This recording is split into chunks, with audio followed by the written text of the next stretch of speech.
The key factors in slowing it down. You know, I can give you a word that will almost answer all questions. But let me tell you a little story about that word. It was a long time ago when there were pharaohs and sultans around, and thousands of years ago, as the tale goes. And the sultan of this particular country got all of his wise men together. And he said, I want all of the wisdom of the world, all the knowledge, and I want it in one set of volumes. And they said, well, we can do that. And they got all the knowledge of the world, and they put it into 10 volumes. And the Sultan died. It took a long time, and his son said, you know something, I don't have time to read 10 volumes. Cut it down to 1 volume. Well, you can't do that. You know, it's all the world's knowledge. He says, cut it down or I'll cut you down. Okay? So he cuts it down, and now he's got 1 volume. That took a long time. He died. His son said, I don't have time to read a whole volume. Let's get it down into 1 chapter. All the world's knowledge in 1 chapter. 1 chapter. Well, we'll give it a shot. And they did. They got all the world's knowledge in 1 chapter. And he said, you know, that chapter's too long. Can you do it in 1 page? All the world's knowledge in 1 page? I don't think we can do that. You better do it. I'm the Sultan. He says, okay, we'll do it. And they did. They put it down to a page, then a paragraph. They had all the world's knowledge in 1 paragraph, and he died. And then the son, the great-great-grandson of the guy that wanted the 10 volumes, came in. He says, too much. I don't have time to read a paragraph. We're starting a war. He said, I want all the world's knowledge in 1 word. They worked on it and worked on it and worked on it, and then the war came. And they did it. They had all the world's knowledge and wisdom in 1 word. But the war came, and the word was lost. Well, I found the word. And the word to answer your question is attitude. Attitude. That's what keeps a person young. That's what keeps them healthy. That's what stimulates them to creativity and to do and to be happy. Attitude is everything. If you ask me what would be the one thing that would cause the loss of life early, it is the inability to handle emotions. Because the emotion is like the top computer. It makes a determination about where we're going to put energy and how much we're going to put there. If we are living in fear of the future and guilt of the past, and we're not present, we undergo what I call entropy in our physiology, and we accelerate the aging process. So emotions of extreme natures, without a doubt, age us. When we're really, really in a state of grace, gratitude, poise, present, love, a deep inspiration and appreciation for who we are and the universe we get to participate in, we, without a doubt, slow down the aging process. Well, I think the most common thing that everyone is suffering from that is accelerating the aging process in a dramatic way for almost everyone is these trapped emotional energies that are inhabiting all of our bodies. They will create disease. Every disease process that I have seen in practice in 22 years has had these trapped emotional energies as either a contributing factor or sometimes as the only reason for these conditions. I'd say the primary factor in slowing down and reversing the aging process is actually getting over our points of view and our judgments that are creating the constriction in our bodies and in our lives. You know, we've all seen 90-year-old people who seem to just be moving throughout the world, and their bodies are moving and they have a sense of fluidity and ease. They have a sense of fluidity and ease in their life because that's, for whatever reason, that's the point of view they chose and adopted as they went throughout their world. One of the things that I found in the work that I've done with people is that, and science actually validated this, is that anytime you have a thought, a feeling, an emotion, what it does is the cell should have a spherical structure, and the energetics around the cell should be a spherical structure. So it can receive and gift energy from all directions. Anytime you have a thought, a feeling, or an emotion, it actually intersects that and turns it into an elliptical structure, which then is out of balance. And science tells us that's the beginning of the basis of disease. The secret is to not look for results, not try, not create a great deal of effort to live a long time. We need to focus not on living long, but living right, living full. The quality of life must be full. To give your life, but not as a martyr, but to give your life to serve, to help the planet. To me, that keeps you young forever. Yogananda essentially let me understand that you can accomplish anything you believe in. So the most important thing is to believe. And once you believe, it is.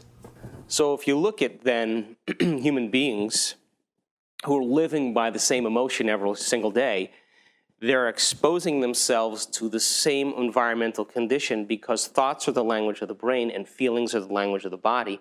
The body's being signaled by the same genetic expression. And as if you keep pushing the same genetic button, the gene begins to wear out, just like gears on the car. The gene begins to break down. So if you look at aging then, we could say then, what happens when you age? What happens to most people when they age? What happens to their skin?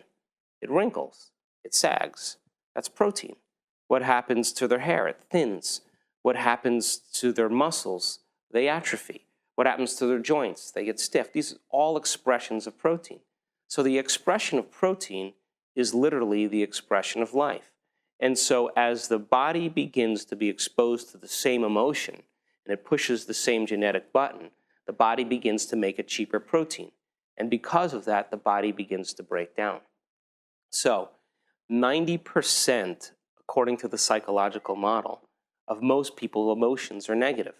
And when we can look at that, what it really means is those emotions of survival endorse the ego to create the emotions of anger and aggression, of hatred, of judgment, of fear, of anxiety, of hopelessness, of powerlessness, of depression.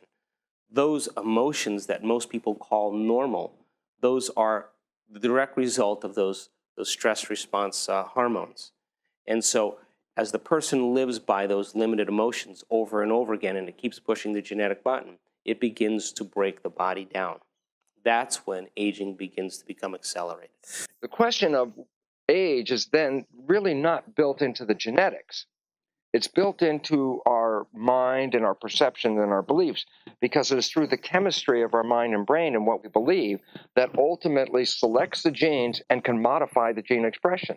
We used to think genes were just blueprints that made things. And in fact, well, they are blueprints.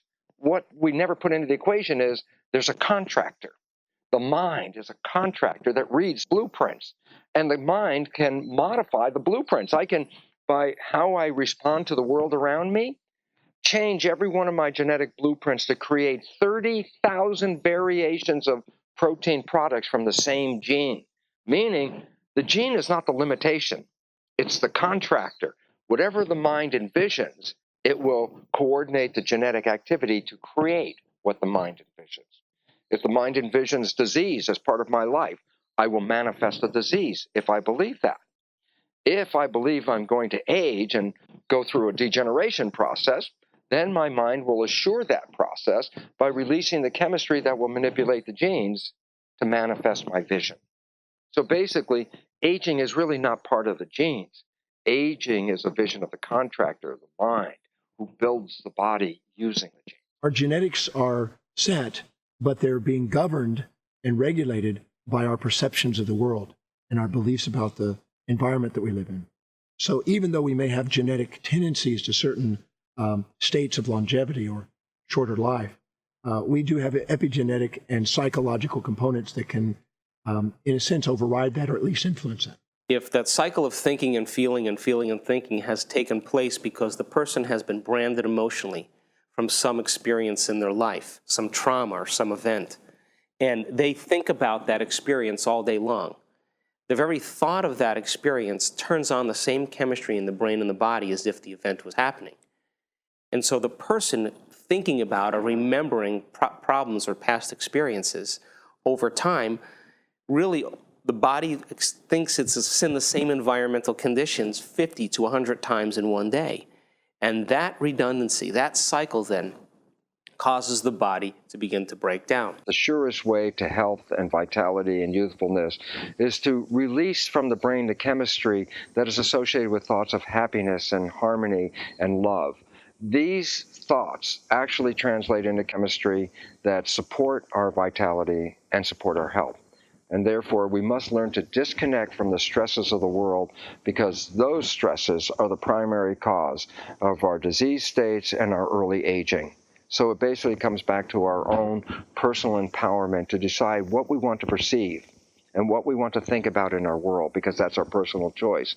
And when we choose love and health and harmony as visions, we will actually manifest that. And that is the most important understanding. We are powerful people, and we just have to recognize it as the power of our thoughts that we are manifesting. For most people, if they're living in stress or they're living in survival, the hormones of stress, the adrenaline and the cortisones that knock the body out of homeostasis, typically create a very acid environment. And that acid is almost like acid for the cells. That's what begins to break the genes in the body down. When the body's in a state of alkalinity, for the most part, it's in a state of growth and repair. It's in a state where it's interested in conserving energy for long-term building projects. The acidity is an excess positive charge. So we can become more alkaline and more negatively charged through touching the earth, barefoot, getting an electrical connection to the ocean and bodies of water on the earth. We can also get that negative charge from high antioxidant foods and from fresh foods, which has a good negative charge. Well, what foods are those? Vegetables, herbs, berries. Those are the foods that make us alkaline. When people have cancer, we find that they're always in an acid state. By reversing that and bringing them back into a more alkaline state, you're much better able to recover from those diseases. Alkalization is the cornerstone of healing, whether it's from cancer or anything else.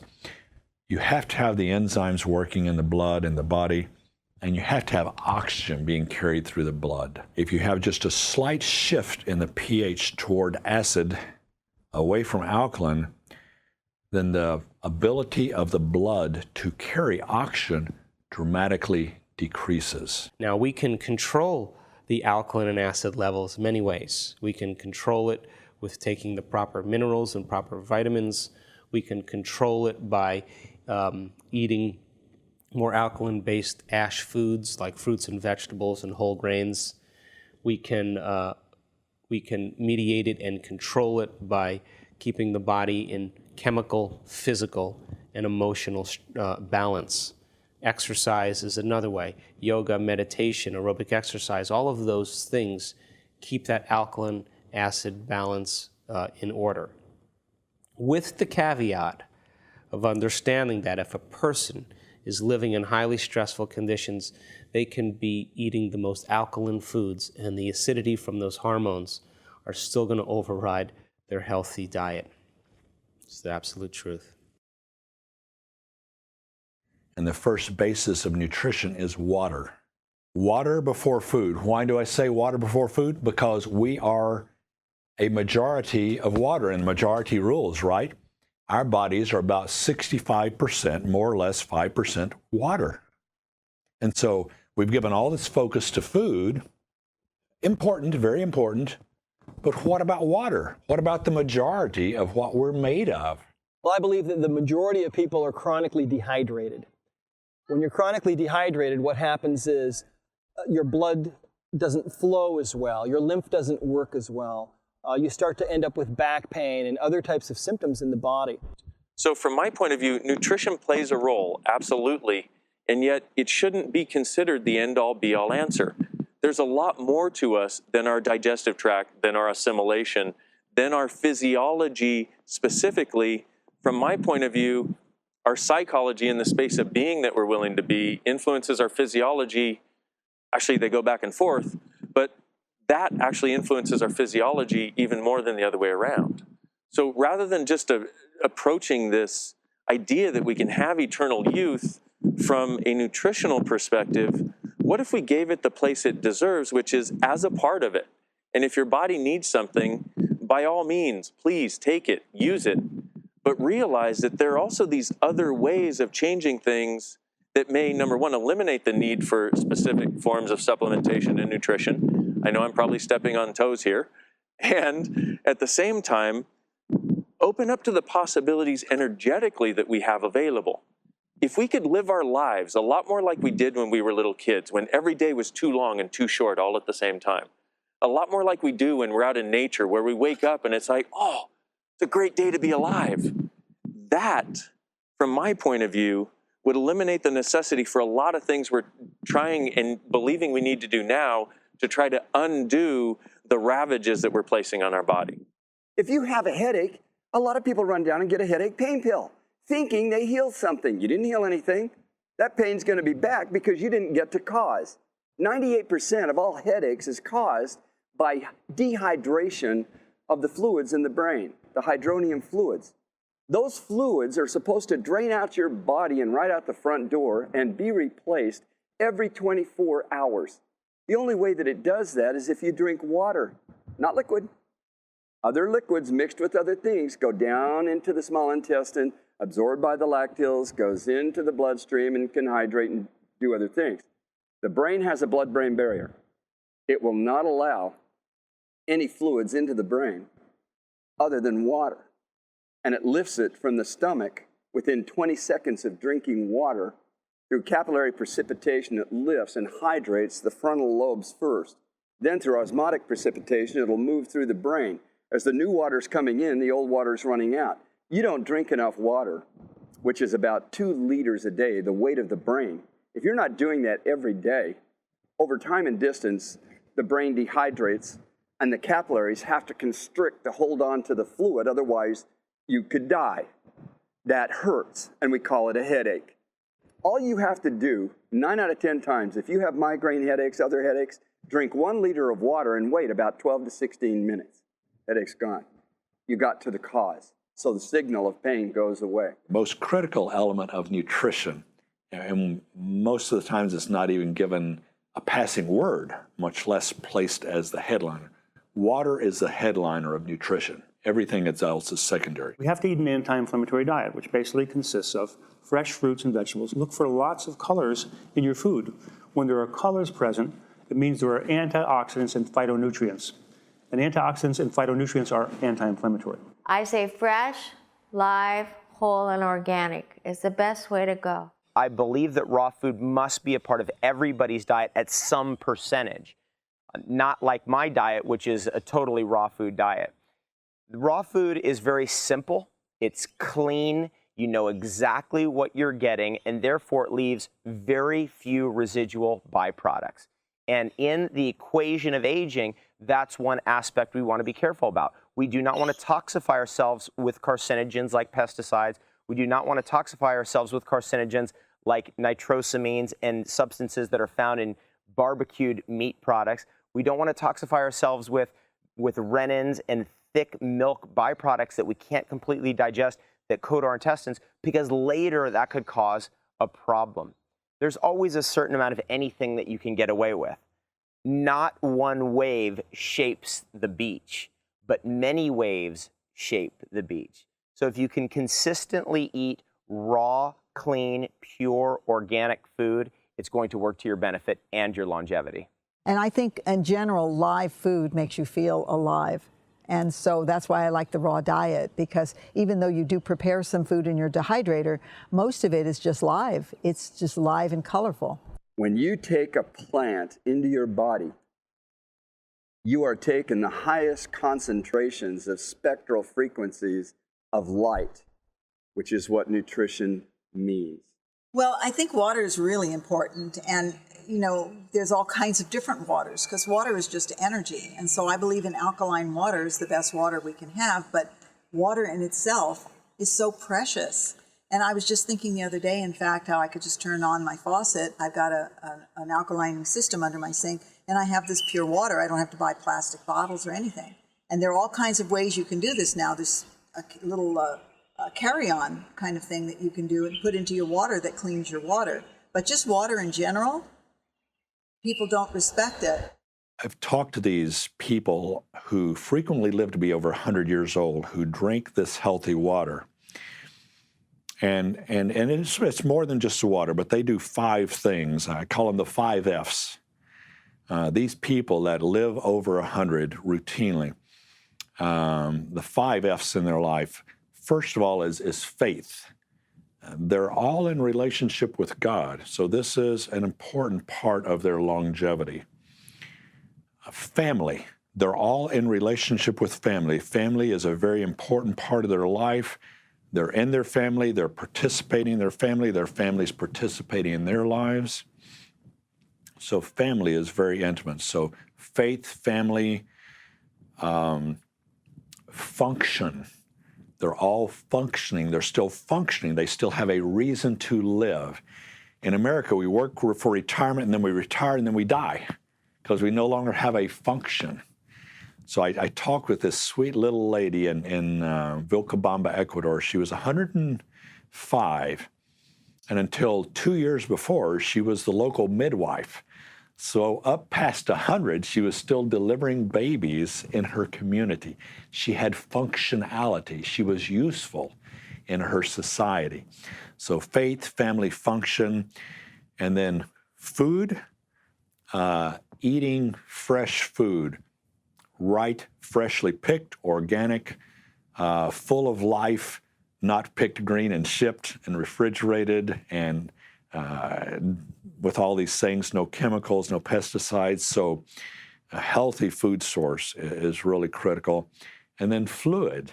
They were drinking clean, alkaline water that had antioxidant properties in them. You could measure the antioxidant properties in the water. So the water that they were drinking was fresh out of the mountainside, alkaline, clean, alkaline, and antioxidant properties. So if we can recreate that kind of water in our own homes, that's the kind of water we need to be drinking. So water is very critical, the most critical element of nutrition. And most of the times it's not even given a passing word, much less placed as the headliner. Water is the headliner of nutrition. After about the age of 45, our brain begins to shrink. Literally, 1% a year. Our spinal cords begin to contract down. What's going on? Okay, so one of the things of brain shrinkage is we start as little children at 75% water.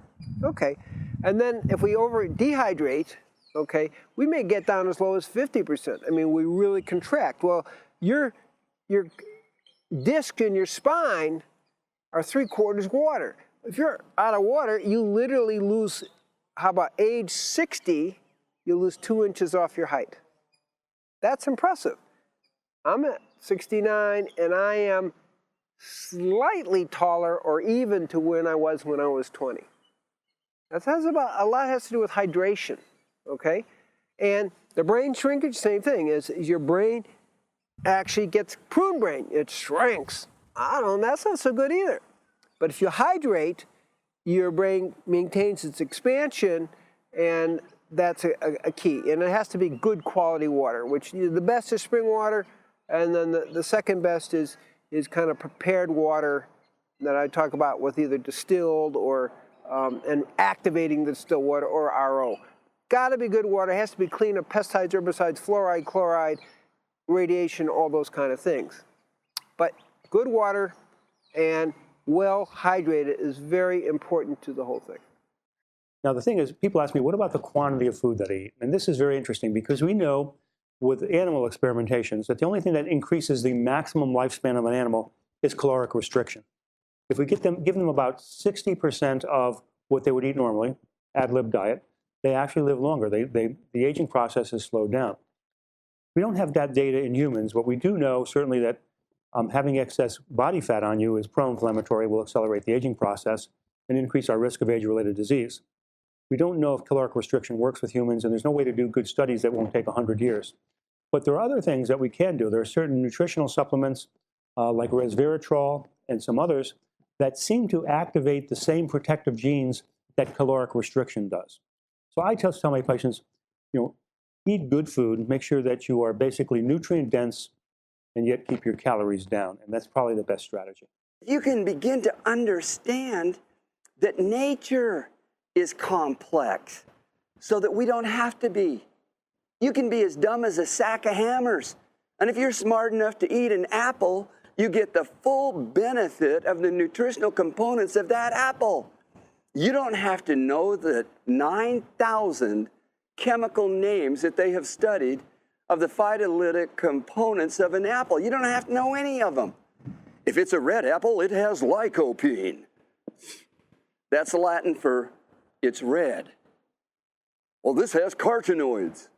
That's Latin that it's orange. Yeah, but this pill has anthocyanins. Well, so does eggplant and grapes. It means blue-purple. They make up all this made-up 17th century Latin to make it sound like they're scientific and authorities. We are the experts. Come and get our pills.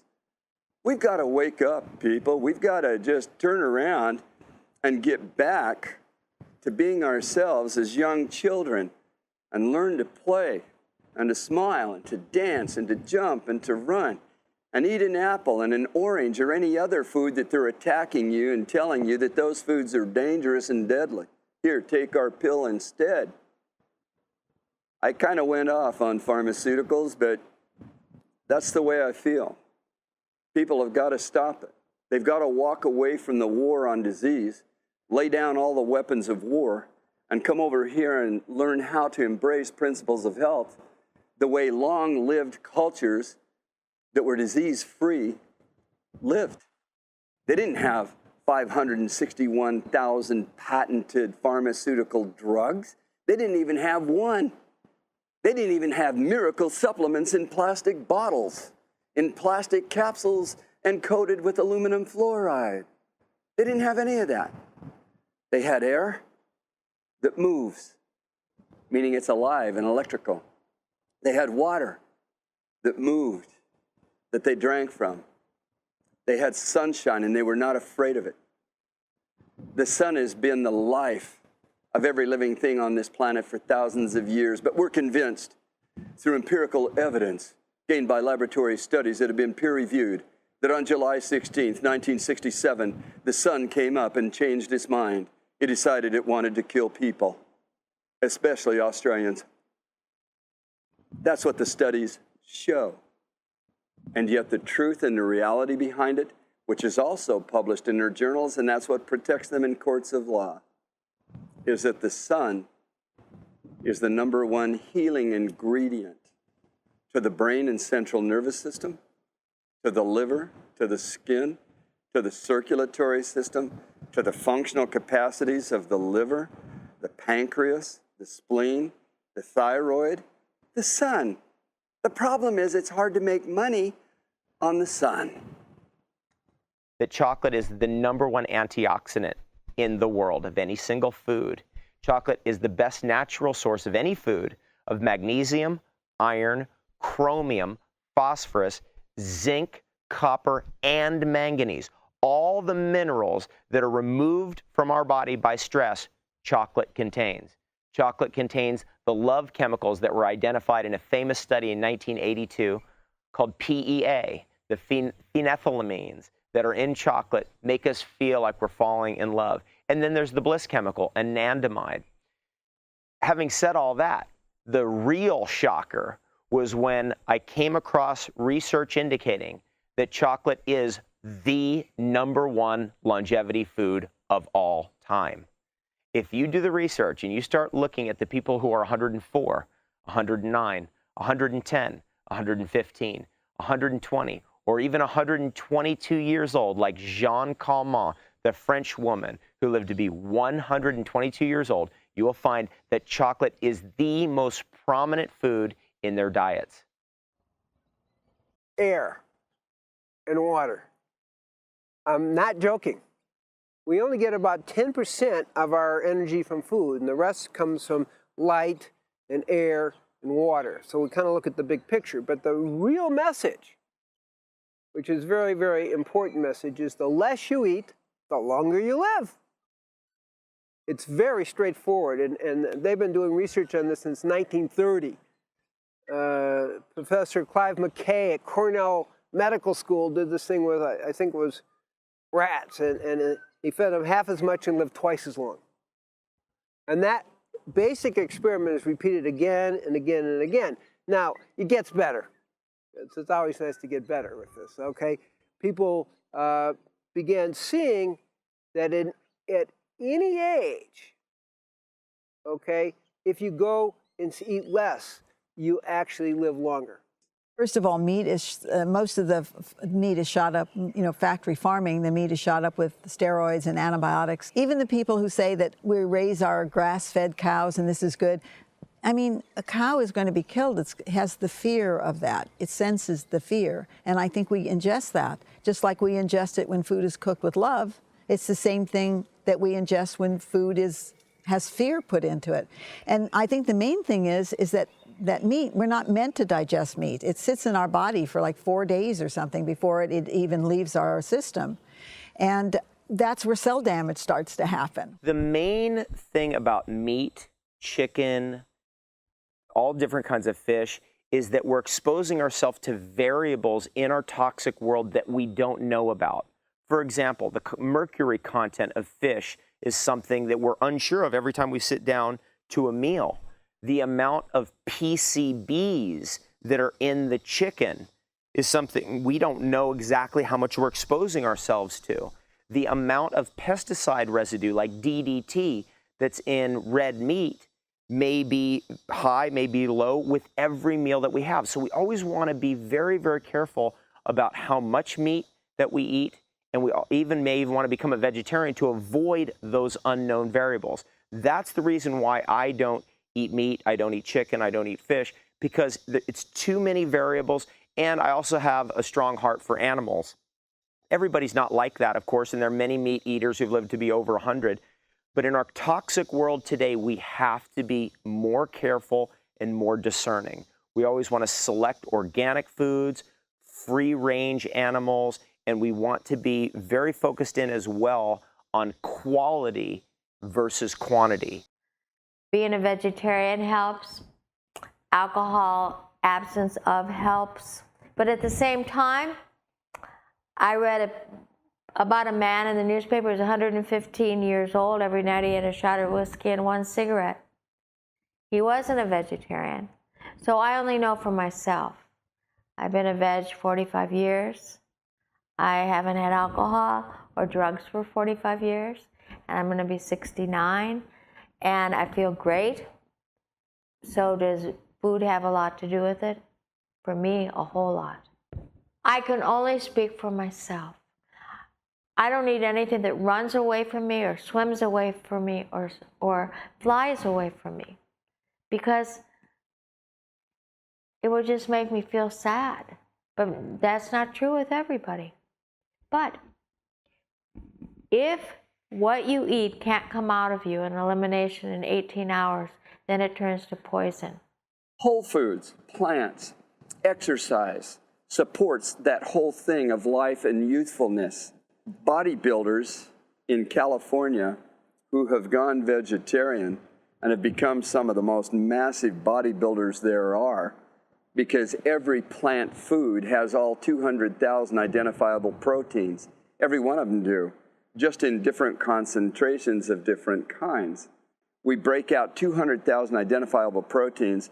We call some hormones, some enzymes, and we give them all these different names. But every plant has that. Even grass. You could live on grass. Some cultures have had to for upwards of 7 to 10 years because of droughts and famines and other things that have taken place. And they eat grass. 2,000-pound ox eats nothing but grass and drinks water, and he's solid muscle and bone. Where does he get his protein? The grass has got every known protein there is. Look at a horse. If they live out in the pasture and drink water, good water, and eat grass, they're the swiftest, most powerful horses out there.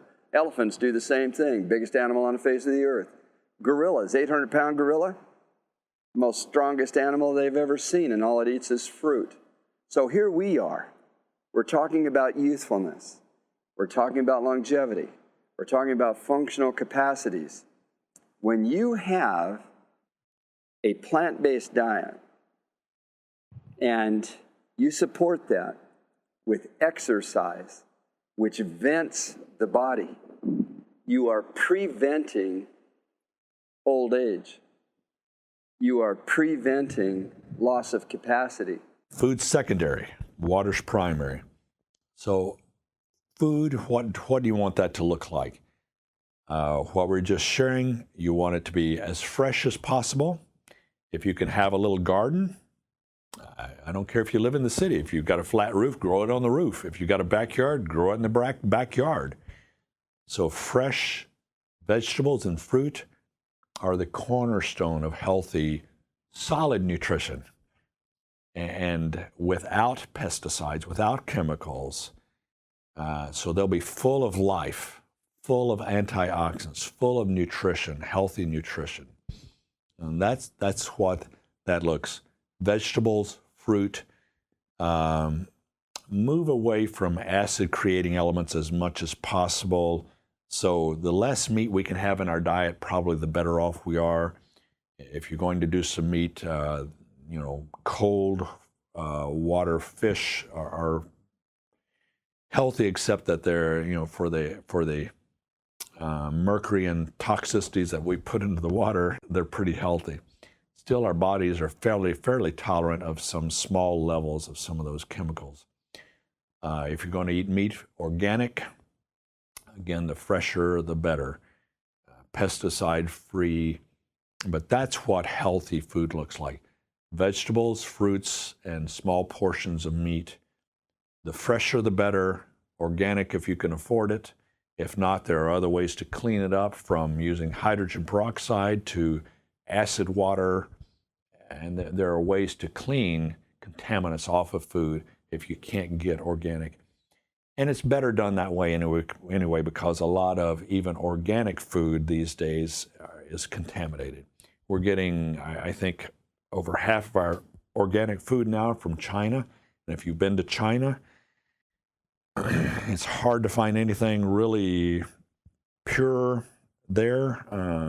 The air is not pure, the water is not pure, and so I have a lot of questions about organic food that you find frequently. So it's better if you buy it from a local market with people that you know that have grown it, or grow it yourself would be the best. So water is the headliner of all nutrition, and then healthy fruits and vegetables and small portions of meat. I don't think it needs to be terribly complex, but go green with food. Stay active. To exercise and sweat and laugh at least an hour every day. It's like a mandatory thing. It isn't like a choice or a leisure. You have to move. The body is created to move. Myself, it would be different than for you or for someone else. I find I like to do activities. Exercise is very important.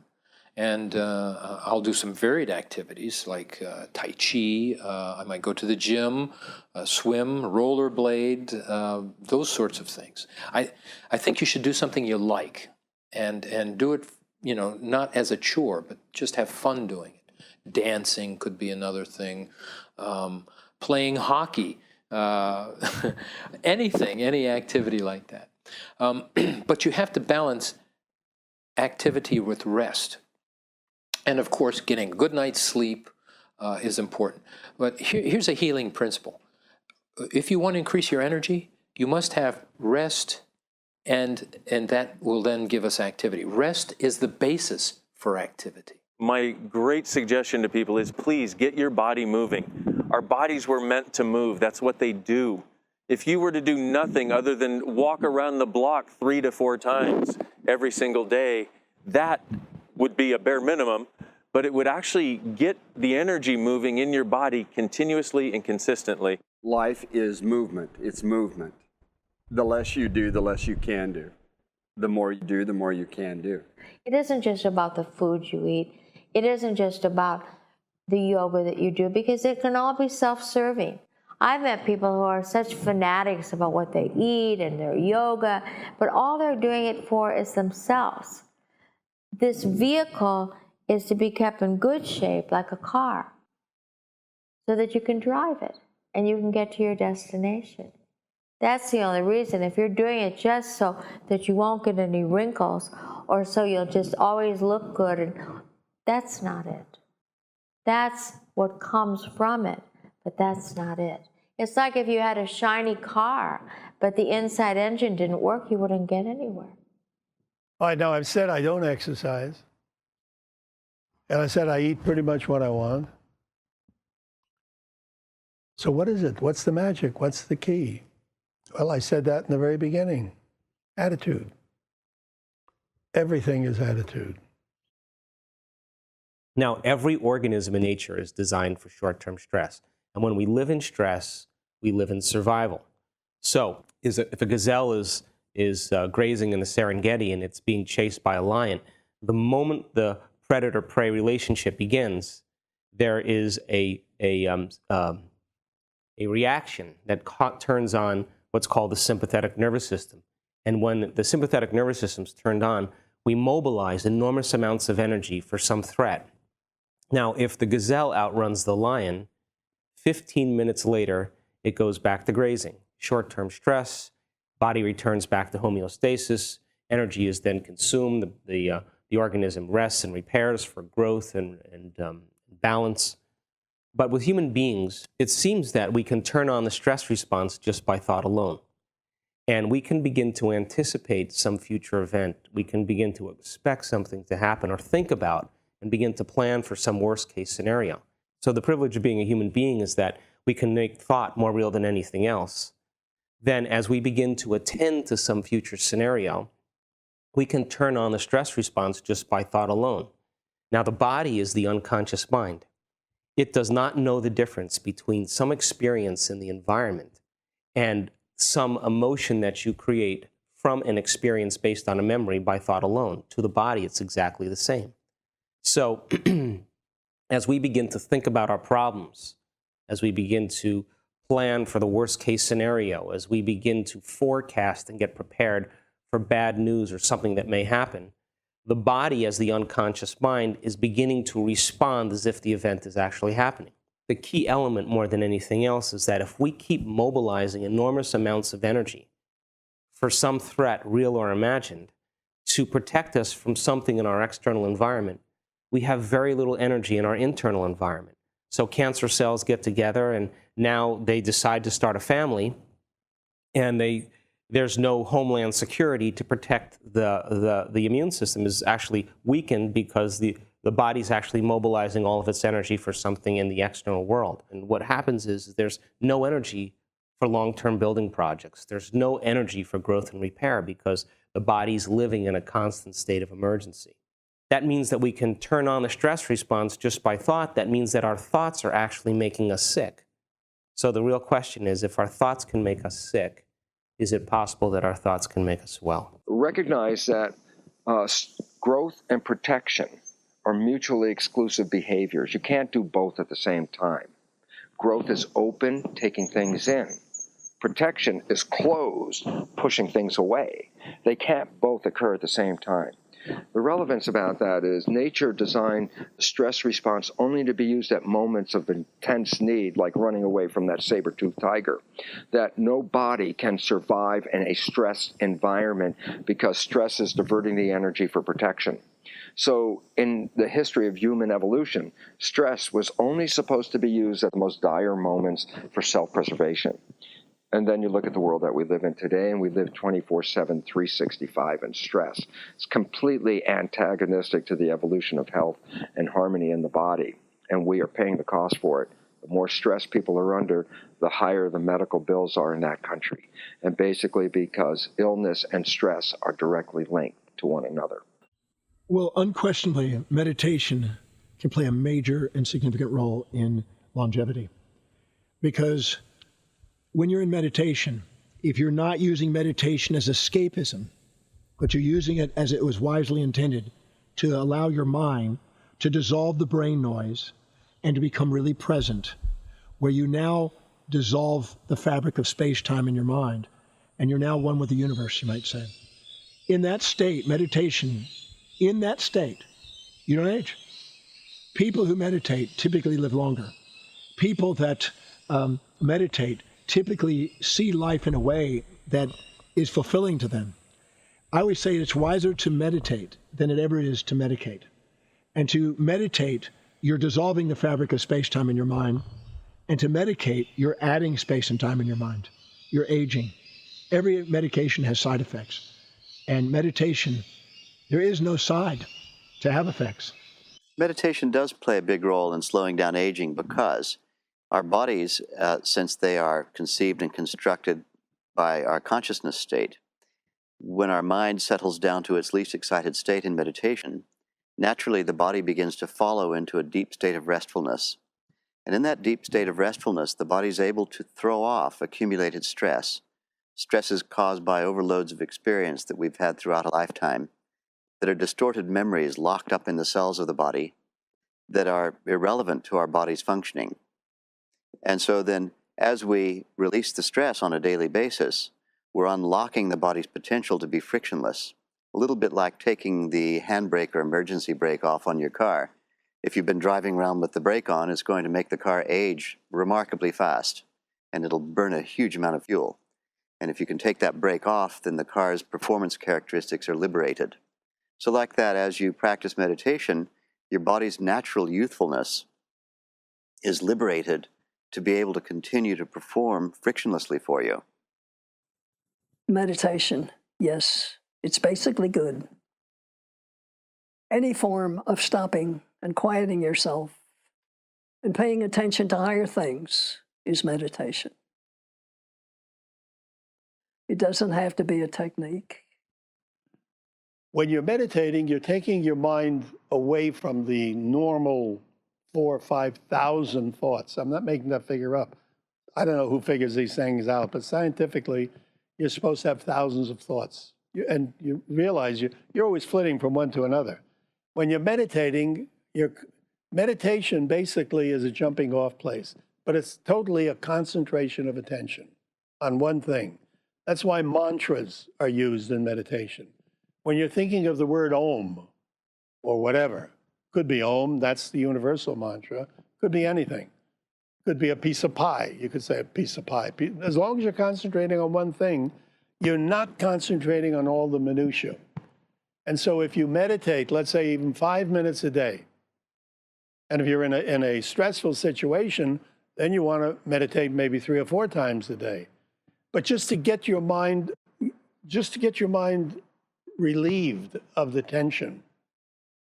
Meditate. Don't think about anything. Just let the world go by. Open up your eyes, go back to work, and you're back in shape again. I think meditation probably holds the key because it gives you the relationship to the inside of you, gives you the relationship of why you reincarnated back. It gives you all that you need to know about your destiny, about your life. If you don't have a purpose here, if you don't know why you're here, then why be here? And I think that's one of the reasons so many people leave, even early, because they have no clue why they're here. We don't have a sense of purpose, then what we have is the opposite of it, which is purposelessness. And living in purposelessness, almost anything goes. It means that every given moment, our entire agenda, our purpose of living is marred. So, for example, everyone is convinced that through thinking and actions and achievements, you might one day arrive at fulfillment, as if if you achieve lots of things, you'll get to this beatific state where thoughts and desires will vanish. But in fact, we know that that's not true because we've met lots of people who've achieved lots of things who aren't yet fulfilled. So fulfillment is not out there. It's an intrinsic inner experience deep inside you. When you experience that deep inner quiet place, that supreme inner contentedness during meditation, then what happens is you found fulfillment inside you. And that fulfillment that you found inside you begins to drive your thinking, your action, and achievements. In other words, you've found the fulfillment and you're using thought, action, and achievement to deliver it to the outside world. And so then you really do become, in the sense of purpose-driven, you're able to have a purpose for your thoughts, for your actions, for your achievements, which is, let me take the fulfillment I found inside me and let me deliver it to where it is not. The outside world is full of need. I'm going to find neediness outside me. I'm going to find fulfillment inside me. The rest of the world's the other way around. I'll find fulfillment outside me and import it in and fill up the great hole of neediness inside. When you're living by those hormones of stress, when you're living in survival, the gazelle who's being chased by the lion, when she's being chased by the lion, she's only concerned about three things when the chase is on. She's concerned about her body. She's concerned about the environment. And she's concerned about time. In other words, I have to take care of my body. This is a priority. Where in my environment am I going to run? And how much time do I have to get there? Now, when you and I are living by the hormones of stress, we obsess about our bodies.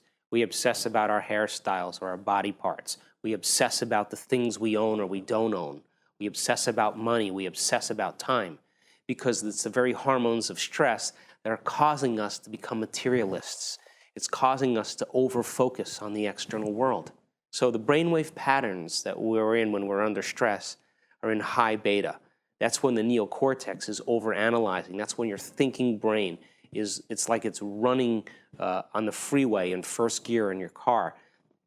And when the brain is functioning on that high level, it's only concerned about the self.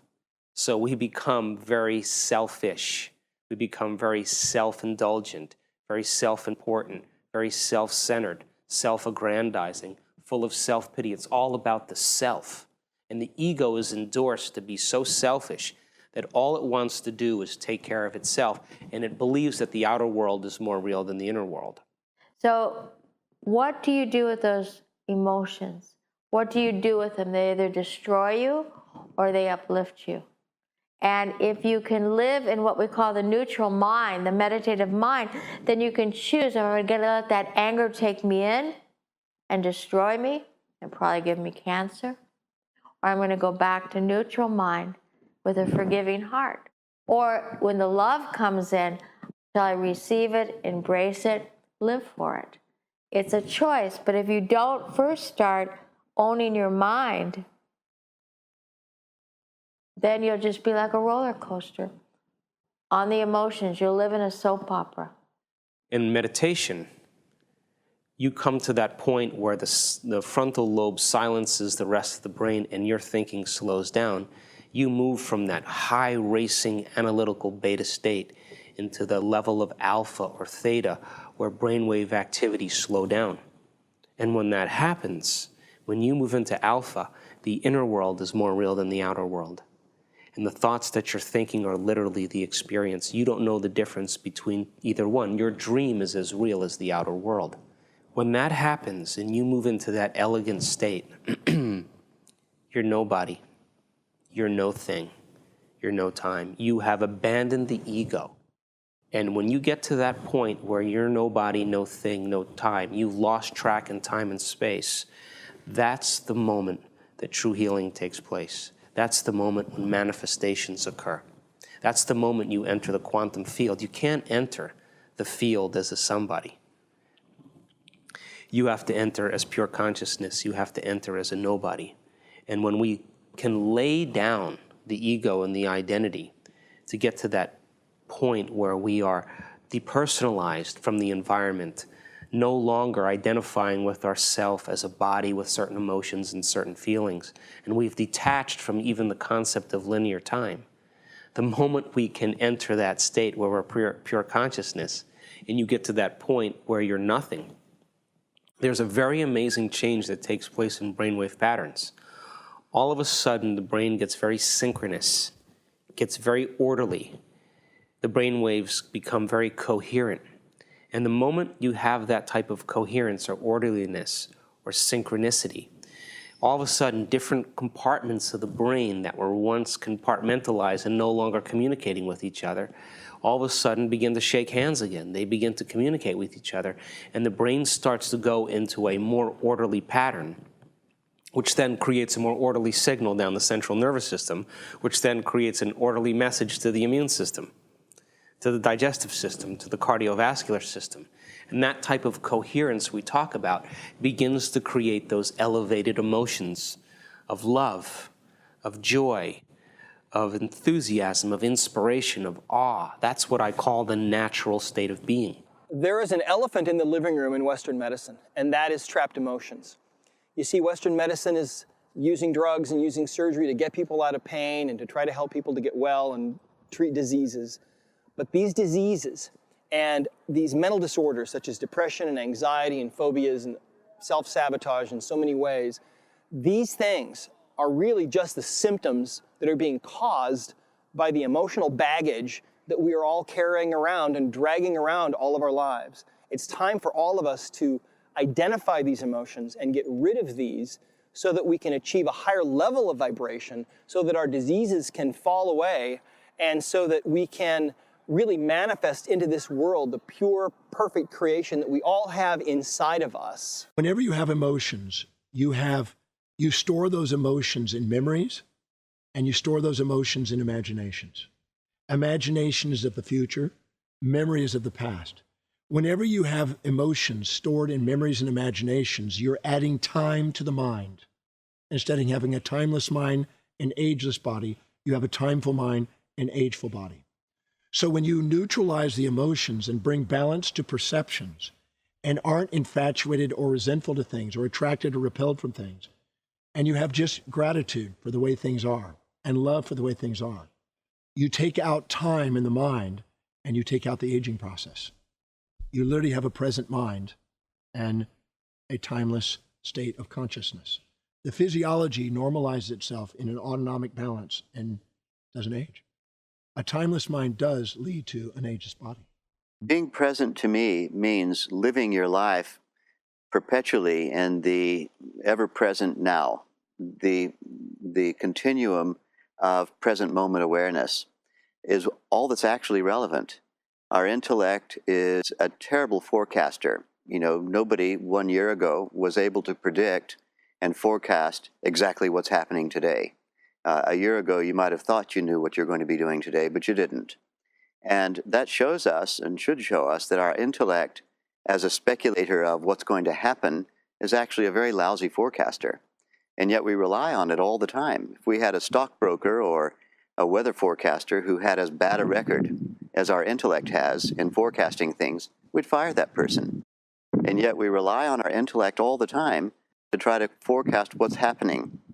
Our intellect actually isn't any good at it. Your ability to actually derive the highest grade information comes from the present moment. The present moment has the entire future in the making in it. Everything that can happen is here now in seed form. The question is, can you detect those seeds? Can you tell which of those seeds is germinating and which ones are not?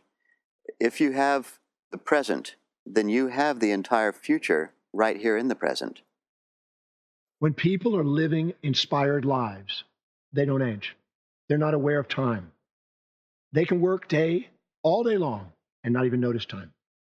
When you actually have more energy and vitality at the end of the day than when you started the day, that means you've been fulfilling your purpose in life and feeling inspired by your actions. In that state, you're in such a graceful resonance, such a state of presence that you don't even notice time. In that, you're most adaptable to the changing environment because you're embracing both sides of life equally, and you're not likely to be infatuated or resentful about things. You're more likely to be unconditioned.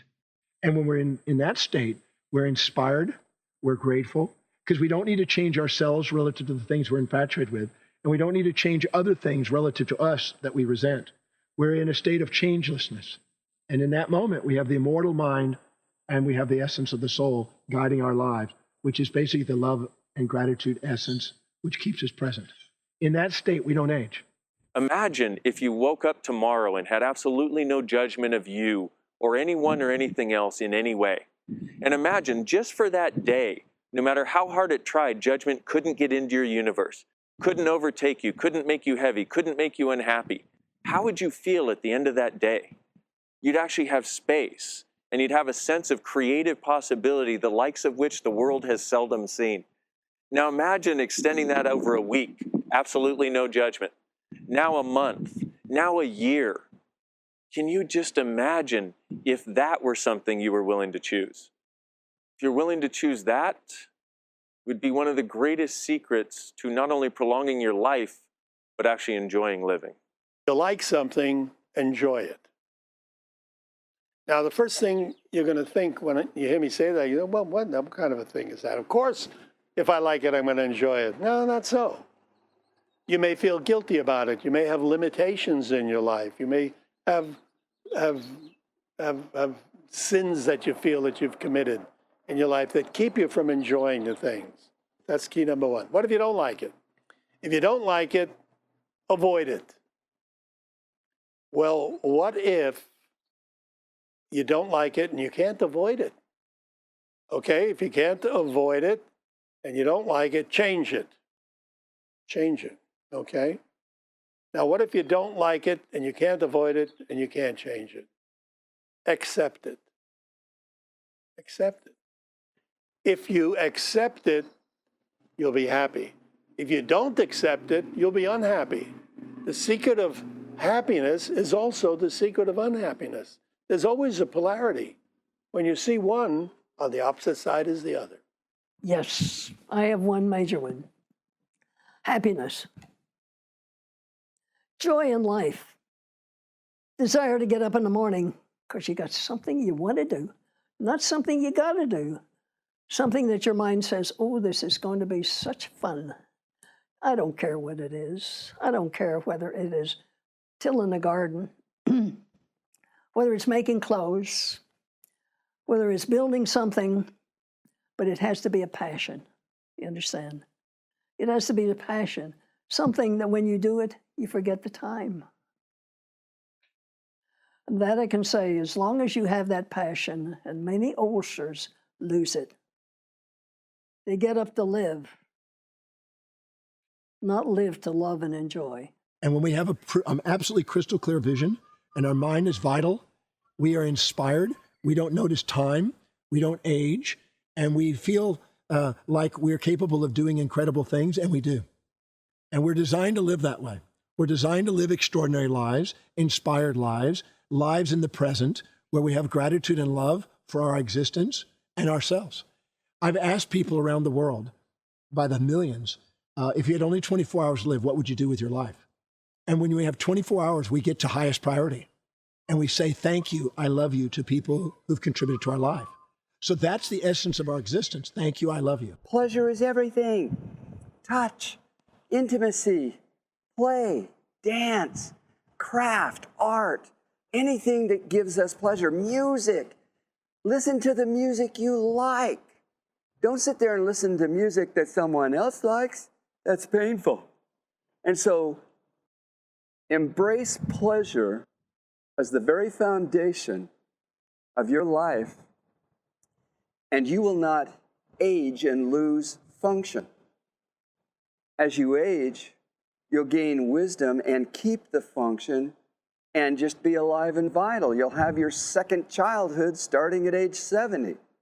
And it's awesome. Pleasure is everything. My feeling is that when we put an emphasis on immortality or an emphasis on living a long time, we're already losing the battle. Here's my way of looking at it. We're all going to die. I hate to be so inspirational, but we're all going to die. And there's a good way to do it, and then you can go kicking and screaming. The people at the end of their lives who are ready for it are the ones who find peace, and when they look back over their lives, it's not so important that they did this or that, because they're ending in peace. They're ending their life as it should be. It's a courageous way to go out. If we continue to push, we get to the end of the life, we die with fear. Now, my gosh, what kind of a statement is that? And we look back over our life and we say that we were successful because we made so much money, or we had a good family or a good job or whatever. But in essence, those things do really not mean that we had any quality, any happiness or joy in our life. Yes, well, of course, I should say happiness. Happiness is relative. So when a child is born, you feel happy. When you get a raise in a job, you feel happy. But I mean stability, that inner peace. Once you have that, longevity will take care of itself. Dying will come at the right time. So why wait? Why look forward? Why create division in your mind? What you're saying is that I'm going to work towards longevity, is that where I am now is not good enough. If we accept where we are, we find there's a great load that is removed from our shoulders. We feel at peace right here. Now we can turn our attention towards eating better and getting better rest and all of that. But if we're doing it out of fear, we create a chasm in our mind that it can't be traversed. And we're always looking to the other side as if this utopia was over there. But I'm here to tell you, it's right here, right now. You can experience inner joy and peace without effort. Now, I mean, where are you going to go after that? I mean, that's the name of the game. Everything else is icing on the cake. Light is the key to eternal youth. Aging is proportionate to the decrease in our natural light level. Healing, regeneration, longevity, eternal youth is the result of allowing our light to return uninhibited to its natural level. Do you like to do dirty dishes? Probably the answer is no. Nobody likes to wash dirty dishes. That's an attitude. Do you like a sparkling clean kitchen? Well, of course you do. Everybody likes a sparkling clean kitchen. Next time you have a sink full of dirty dishes, don't wash them. Sparkle up the kitchen. Now the dishes will be in the way, you'll have to wash them, but you're not washing dishes. You're sparkling up the kitchen. Now the first thought that comes to your mind is, but it's the same thing. Well, how could it be the same thing if you like one and hate the other? It's not the same thing. It's an attitude.